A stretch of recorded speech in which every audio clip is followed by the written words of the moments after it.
उमरगा तालुक्यातील धाकटीवाडी शिवारात एका खळबळजनक कारवाईमध्ये पोलिसांनी तब्बल 73 लाख रुपयांचा गांजा जप्त केलाय.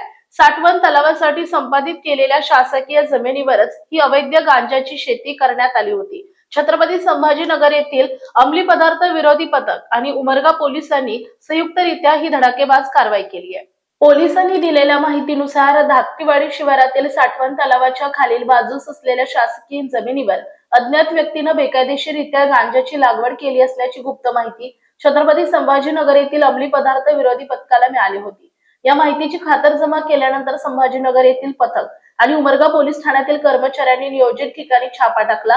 या छाप्यात पोलिसांना मोठ्या प्रमाणावर गांजाची रोपे आढळून आली आहेत. पथकाने कारवाई करत येथून 146.27 किलो गांजा जप्त केलाय. जप्त केलेल्या या गांजाची बाजारभावानुसार किंमत 73,13,500 रुपये इतकी असल्याचं पोलिसांनी सांगितलंय. शासकीय संपादित जमिनीवरच इतक्या मोठ्या प्रमाणावर गांजाची लागवड झाल्यानं परिसरात आश्चर्य व्यक्त केलं जात आहे. या प्रकरणी अज्ञात व्यक्तीविरोधात गुन्हा दाखल करण्याची प्रक्रिया सुरू असून पोलीस अधिक तपास करत आहेत. जीटीव्ही मराठी जनतेचा बुलंद आवाज न्यूज चॅनलचे मुख्य संपादक विशाल देशमुख, तालुका उमरगा, जिल्हा धाराशिव.